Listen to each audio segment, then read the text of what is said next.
Assalamualaikum warahmatullahi wabarakatuh. Kami dari kelompok 8 akan mempresentasikan tentang landasan historis yang menaungi bidang pendidikan di Indonesia. Perkenalkan, nama saya Neviana Saputri dan rekan saya. Baik, perkenalkan nama saya Nita Rosalita dengan NIM 2109143 dan ada rekan saya yaitu saya Saskia Rahma Setiawati dengan NIM 2103712 dan saya Farah Azahra dengan NIM 2101696.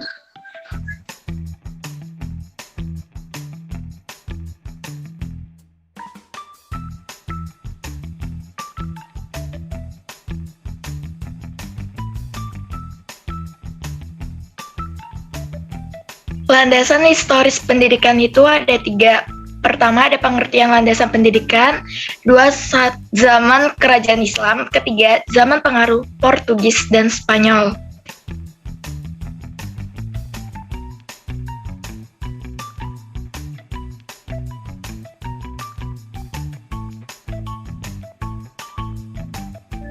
Pengertian dari landasan historis pendidikan yang dimaksud dengan landasan historis pendidikan adalah sejarah pendidikan yang pada di masa lalu yang menjadi acuan terhadap perkembangan pendidikan di masa kini.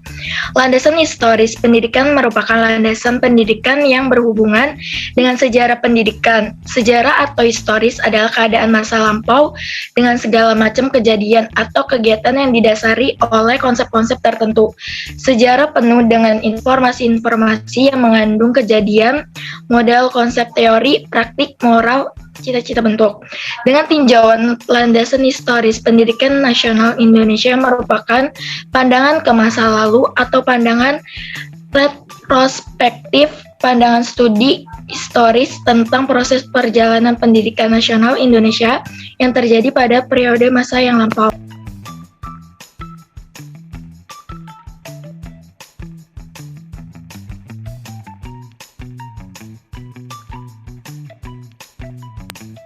Yang kedua, ada zaman kerajaan pendidikan Islam.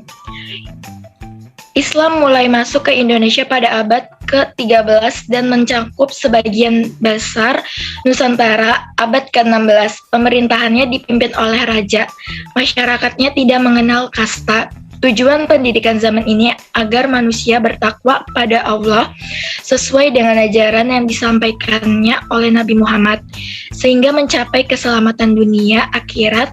Selain di keluarga, pendidikan berlangsung di lembaga lainnya seperti langgar-langgar, masjid, dan pesantren. Pendidikan berisi tauhid, Al-Quran, hadis, fikih, bahasa Arab termasuk membaca dan menulis huruf Arab.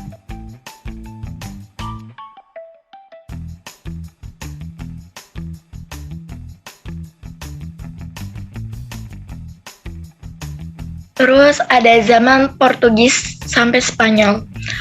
Awal abad ke-16 Portugis datang ke Indonesia lalu disusul oleh Spanyol. Di samping mencari kejayaan dan kekayaan, bangsa Portugis datang ke timur bermaksud untuk menyebarkan agama yang mereka anut, yaitu agama Katolik. Akhir abad ke-16 mereka meninggalkan Indonesia karena sering mendapat pemberontakan terutama dari Sultan Ternate. Pengaruh bangsa Portugis dalam pendidikan utamanya berkenan dengan penyebaran agama Katolik demi kepentingan itu. Tahun 1536 mereka mendirikan sekolah di Ternate dan di Solor, berisi pendidikan agama Katolik ditambah dengan pelajaran membaca, menulis, dan berhitung. Oke, yang pertama ada pengertian zaman purba dan pengertian zaman kerajaan Hindu-Buddha. Next.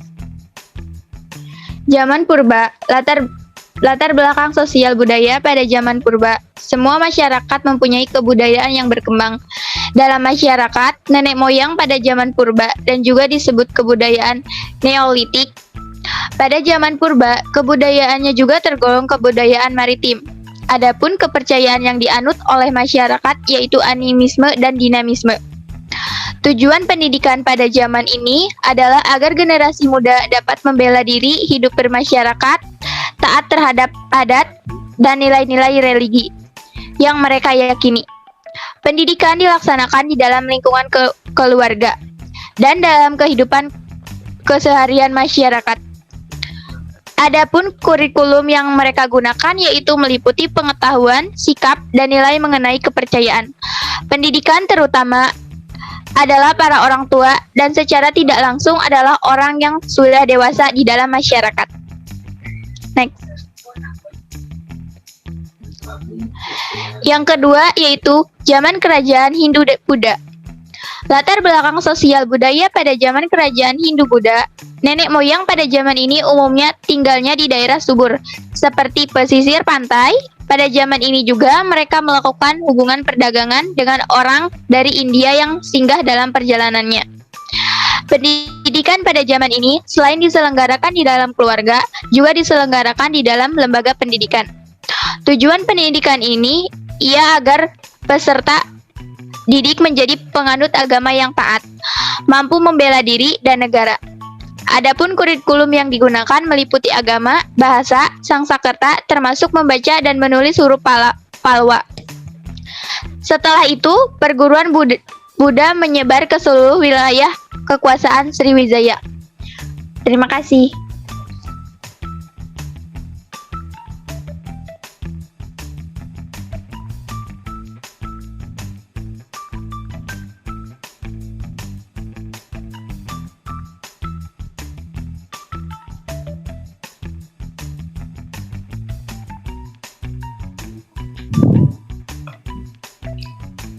Bismillahirrahmanirrahim. Assalamualaikum warahmatullahi wabarakatuh.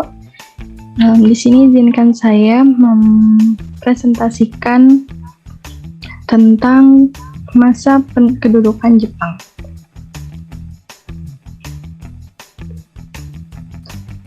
Di sini kami dari kelompok 8.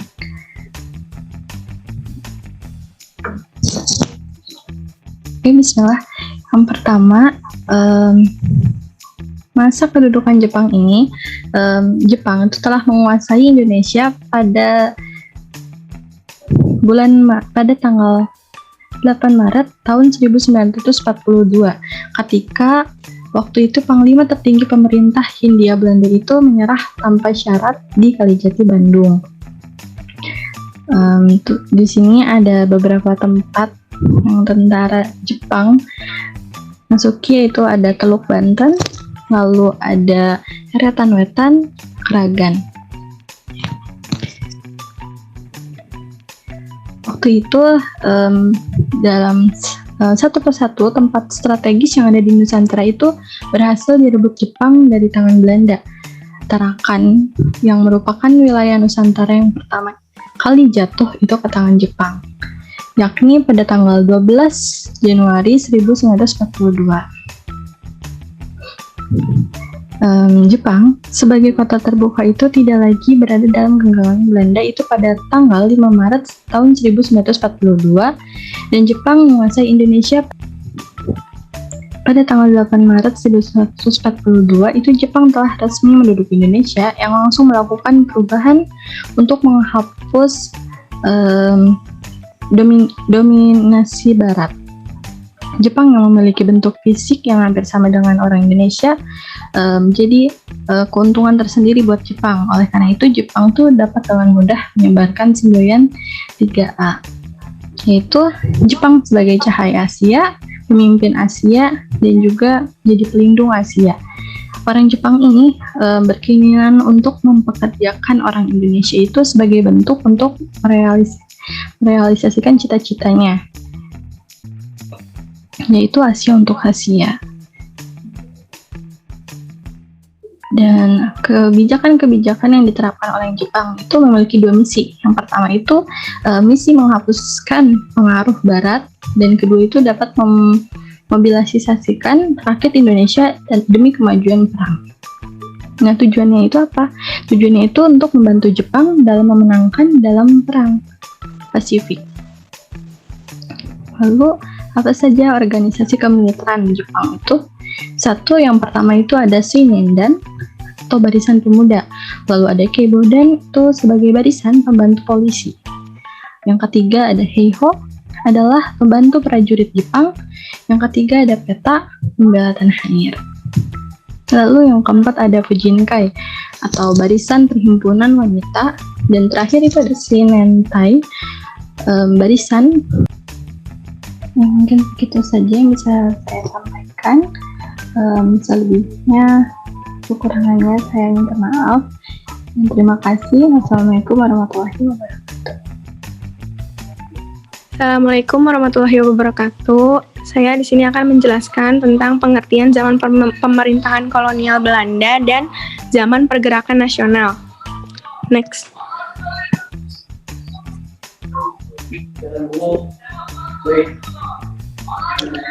Pengertian zaman pemerintahan kolonial Belanda. Masa penjajahan Indonesia tidak langsung dimulai ketika orang-orang Belanda pertama kali menginjakan kaki di Nusantara pada akhir abad ke-16. Selama abad ke-18, VOC memantapkan dirinya sebagai kekuatan ekonomi dan politik di Pulau Jawa setelah runtuhnya Kesultanan Mataram. Namun korupsi, manajemen yang buruk dan persaingan ketat dari Inggris mengakibatkan runtuhnya VOC menjelang akhir abad ke-18. Pada tahun 1796, VOC akhirnya bangkrut dan kemudian dinasionalisasi oleh pemerintah Belanda. Next.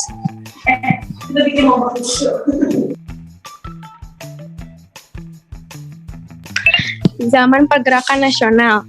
Pergerakan nasional terjadi sejak 1908 sampai 1945.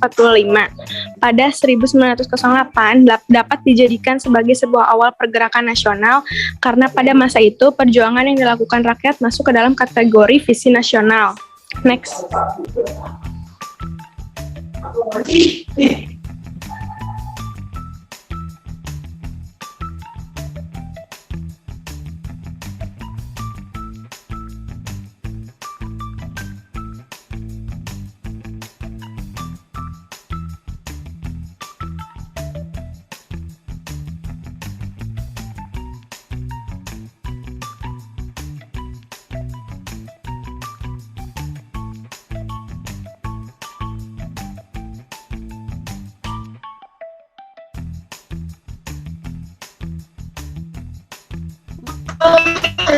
Organisasi pergerakan nasional, yaitu 1. Budi Utomo. Budi Utomo merupakan organisasi pertama yang dicetus di Indonesia oleh Dr. Wahidin Sodirohosodo.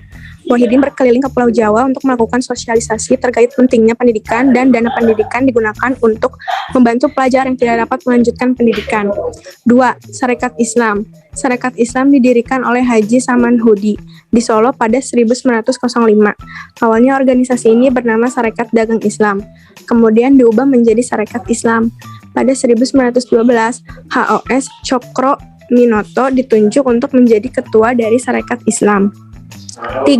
Perhimpunan Indonesia. Perhimpunan Indonesia didirikan Belanda pada 1908.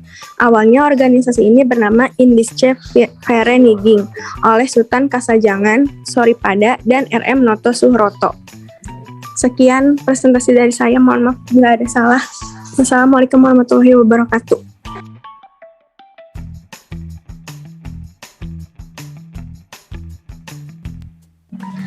Baik, sekian presentasi dari kelompok kami. Kurang lebihnya mohon maaf. Semoga bisa dipahami dan bermanfaat. Wassalamualaikum warahmatullahi wabarakatuh.